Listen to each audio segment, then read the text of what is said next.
राधे राधे दोस्तों, स्वागत है आपका हमारे यूट्यूब चैनल पर।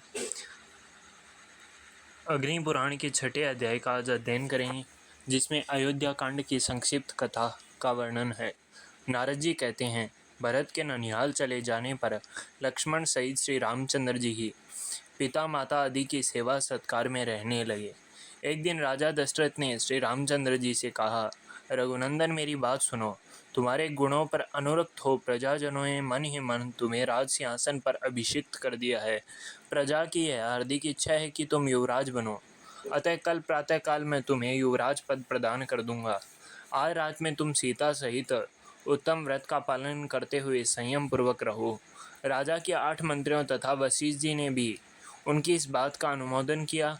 उन 8 मंत्रियों के नाम इस प्रकार हैं: दृष्टि, जयंत, विजय, सिद्धार्थ, राज्यवर्धन, अशोक, धर्मपाल तथा सुमंत्र।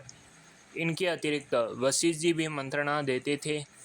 पिता और मंत्रियों की बात सुनकर श्री रघुनाथ जी ने तथास्तु कहकर उनकी आज्ञा का शिरोधार्य की और माता कौशल्या को यह शुभ समाचार बताकर देवताओं की पूजा करके वे संयम में स्थित हो गए। उधर महाराज दशरथ वशिष्ठ आदि मंत्रियों को यह कहकर कि आप लोग श्री रामचंद्र जी के राज्याभिषेक की सामग्री जुटाए, कैकई के भवन में चले गए। कैकई के मंत्रा नामक एक दासी थी जो बड़ी दुष्टा थी। उसने अयोध्या की सजावट होती देख श्री रामचंद्र जी के राज्याभिषेक की बात सुनकर रानी कैकई से सारा हाल कह सुनाया। एक बार किसी अपराध के कारण श्री रामचंद्र जी ने मंथरा को उसके पैर पकड़कर घसीटा था। उसी वैर के कारण वह सदा यह चाहती थी कि राम का वनवास हो जाए। मंथरा बोली, कैकई तुम उठो, राम का राज्याभिषेक होने जा रहा है। यह तुम्हारे पुत्र के लिए, मेरे लिए और तुम्हारे लिए भी मृत्यु के समान भयंकर वृतांत है, इसमें कोई संदेह नहीं है। मंथरा कुबड़ी थी। उसकी बात सुनकर रानी कैकई प्रसन्न हुई। उन्होंने कुब्जा को एक आभूषण उतार कर दिया और कहा, मेरे लिए तो जैसे राम है वैसे ही मेरे पुत्र भरत भी हैं। मुझे ऐसा कोई उपाय नहीं दिखाई देता जिससे भरत को राज्य मिल सके। मंथरा ने उस हार को फेंक दिया और कुपित होकर कैकई से कहा। मंथरा बोली, ओ नादान, तू भरत को, अपने को और मुझे भी राम से बचा। कल राम राजा होंगे, फिर राम के पुत्रों को राज्य मिलेगा। कैकई, अब राजवंश भरत से दूर हो जाएगा। मैं भरत को राज्य दिलाने का एक उपाय बताती हूँ। पहले की बात है, देवासुर संग्राम में शंबरासुर ने देवताओं को मार भगाया था। तेरे स्वामी भी उस युद्ध में गए थे।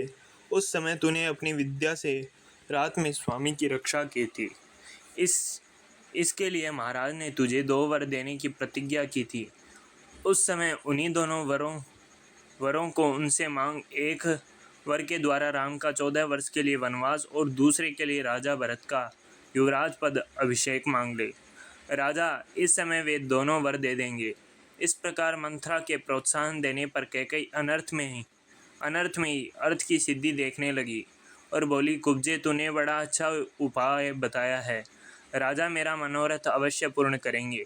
ऐसा कहकर वह कोप भवन में चली गई और पृथ्वी पर अचेत सी होकर पड़ रही। उधर महाराज दशरथ ब्राह्मण आदि का पूजन करके जब कैकई के भवन में आए तो उसे रोष में भरी हुई देखा। तब राजा ने पूछा, सुंदरी, तुम्हारी ऐसी दशा क्यों हो रही है? तुम्हें कोई रोग तो नहीं सता रहा अथवा किसी भय से व्याकुल तो नहीं हो? बताओ, क्या चाहती हो? मैं अभी तुम्हारी इच्छा पूर्ण करता हूँ। जिन श्री राम के बिना मैं क्षण भर भी जीवित नहीं रह सकता, उन्हीं की शपथ खाकर कहता हूँ, तुम्हारा मनोरथ अवश्य पूर्ण करूँगा। सच सच बताओ, क्या चाहती हो? कैकई बोली, राजन, यदि आप मुझे कुछ देना चाहते हो तो अपने सत्य की रक्षा के लिए पहले के दिए हुए 2 वरदान देने की कृपा करें। मैं चाहती हूँ राम 14 वर्षों तक संयम पूर्वक वन में निवास करें और इन सामग्रियों के द्वारा आज ही भरत का युवराज पद अभिषेक हो जाए। महाराज, यदि ये दोनों वर आप मुझे नहीं दोगे तो मैं विष पीकर मर जाऊंगी। यह सुनकर राजा दशरथ वज्र से आहत हुए की भांति मूर्छित होकर भूमि पर गिर पड़े। फिर थोड़ी देर में चेत होने पर उन्होंने कैकई से कहा। दशरथ बोले, पापपूर्ण विचार रखने वाली कैकई तू समस्त संसार का अप्रिय करने वाली है। अरे मैंने या राम ने तेरा क्या बिगाड़ा था, तू मुझसे ऐसी बात कहती है। केवल तुझे प्रिय लगने वाला यह कार्य करके मैं संसार में भली भांति निंदित हो जाऊंगा। तू मेरी स्त्री नहीं, कालरात्रि है। मेरा पुत्र भरत ऐसा नहीं है। पापिनी, तू मेरे पुत्र के चले जाने पर जब मैं मर जाऊंगा तो तू विधवा होकर राज्य करना। राजा दशरथ सत्य के बंधन में बंधे थे। उन्होंने श्री रामचंद्र जी को बुलाकर कहा, बेटा कैकई ने मुझे ठग लिया। तुम मुझे कैद करके राज्य को अपने अधिकार में कर लो, अन्यथा तुम्हें वन में निवास करना होगा और कैकई का पुत्र भरत राजा बनेगा। श्री रामचंद्र जी ने पिता और कैकई को प्रणाम करके उनकी प्रदक्षिणा की और कौशल्या के चरणों में मस्तक झुकाकर उन्हें सांत्वना दी। फिर लक्ष्मण और पत्नी सीता को साथ ले ब्राह्मणों, दीनों और अनाथों को दान देकर सुमंत्र सहित रथ पर बैठकर वे नगर से बाहर निकले। उस समय माता पिता आदि शोक से आतुर हो रहे थे। उस रात में श्री रामचंद्र जी ने तमसा नदी के तट पर निवास किया। उनके साथ बहुत से पुरवासी भी गए थे। उन सबको सोते छोड़कर वे आगे बढ़ गए। प्रातःकाल होने पर जब श्री रामचंद्र जी नहीं दिखाई दिए तो नगर निवासी निराश होकर पुनः अयोध्या लौट आए। श्री रामचंद्र जी के चले जाने से राजा दशरथ बहुत दुखी हुए। वे रोते रोते कैकई का महल छोड़कर कौशल्या के भवन में चले गए। उस समय नगर के समस्त स्त्री पुरुष और नगर निवासी स्त्रियां फूट फूट कर रो रही थी। श्री रामचंद्र जी ने चीर वस्त्र धारण कर रखा था। वे रथ पर बैठे बैठे श्रृंगवेरपुर जा पहुँचे। वहाँ निषाद राज गुह ने उनका पूजन स्वागत सत्कार किया। श्री रघुनाथ जी ने इंगदी वृक्ष की जड़ के निकट विश्राम किया। लक्ष्मण और गुह दोनों रात भर जागकर पहरा दे रहे थे। प्रातःकाल श्री राम ने रथ सहित सुमंत्र को विदा कर दिया तथा स्वयं लक्ष्मण और सीता के साथ नाव से गंगा पार हो वे प्रयाग में गए। वहाँ उन्होंने महर्षि भारद्वाज को प्रणाम किया और उनकी आज्ञा ले वहाँ से चित्रकूट पर्वत को प्रस्थान किया। चित्रकूट पहुंचकर उन्होंने वास्तु पूजा करने के अनंतर पर्णकुटी बनाकर मंदाकिनी के तट पर निवास किया। श्री रघुनाथ जी ने सीता को चित्रकूट पर्वत का रमणीय दृश्य दिखलाया। इसी समय एक कौवे ने सीता जी के कोमल श्री अंग में नखों से प्रहार किया। यह देख श्री राम ने उसके ऊपर सिंह के अस्त्र का प्रयोग किया।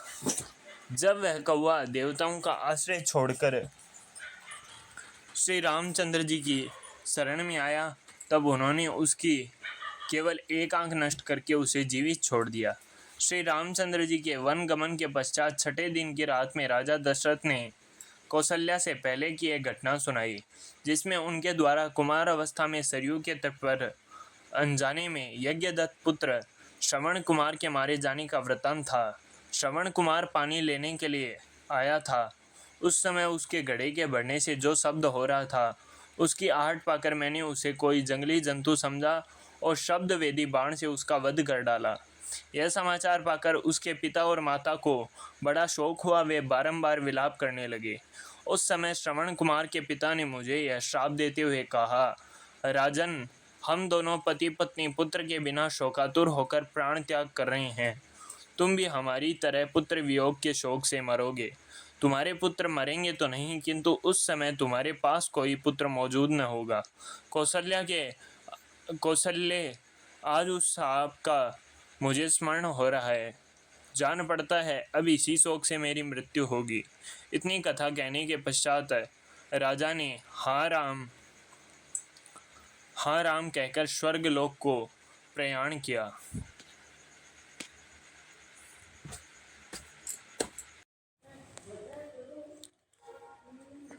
कौशल्या ने समझा महाराज शोक से आतुर हैं, इस समय नींद आ गई होगी।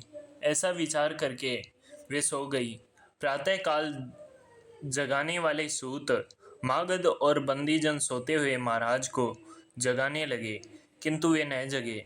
जब उन्हें मरा हुआ जान रानी कौशल्या हाय मैं मारी गई कहकर पृथ्वी पर गिर पड़ी। फिर तो समस्त नर नारी फूट फूट कर रोने लगे। तत्पश्चात महर्षि वशिष्ठ ने राजा के शव को तेल भरी नौका में रखवाकर भरत को उनके ननिहाल से तत्काल बुलवाया। भरत और शत्रुघ्न अपने मामा के राजमहल से निकलकर सुमंत्र आदि के साथ शीघ्र ही अयोध्यापुरी में आए।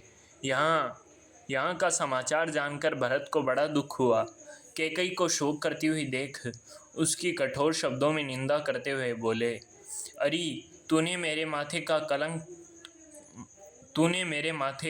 कलंक का टीका लगा दिया, मेरे सिंह पर अपशय का भारी बोझ लाद दिया।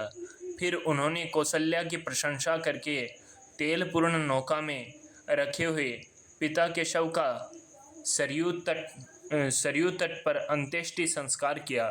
तदनंतर वशिष्ठ आदि गुरुजनों ने कहा, भरत अब राज्य ग्रहण करो। भरत बोले, मैं तो श्री रामचंद्र जी को ही राजा मानता हूँ, अब उन्हें यहाँ लाने के लिए वन में जाता हूँ। ऐसा कहकर वे वहाँ के दलबल सहित चल दिए और वेरपुर होते हुए प्रयाग पहुँचे। वहाँ महर्षि भारद्वाज ने उन सबको भोजन कराया। फिर भारद्वाज को नमस्कार करके वे प्रयाग चले और चित्रकूट में श्री राम एवं लक्ष्मण के समीप पहुँचे। वहाँ भरत ने श्री राम से कहा, रघुनाथ जी, हमारे पिता महाराज दशरथ स्वर्गवासी हो गए, अब आप अयोध्या में चलकर राज्य ग्रहण करें। मैं आपकी आज्ञा का पालन करते हुए वन में जाऊंगा। यह सुनकर श्री राम ने पिता का तर्पण किया और भरत से कहा, तुम मेरी चरण पादुका लेकर अयोध्या लौट जाओ, मैं राज्य करने के लिए नहीं चलूँगा। पिता के सत्य की रक्षा के लिए चीर एवं जटा धारण करके वन में ही रहूँगा। श्री राम के ऐसा कहने पर सदल बल भरत लौट गए और अयोध्या छोड़कर नंदीग्राम में रहने लगे। वहाँ भगवान की चरण पादुका की पूजा करते हुए वे राज्य का भली भांति पालन करने लगे। बोलो श्री राम भगवान की जय।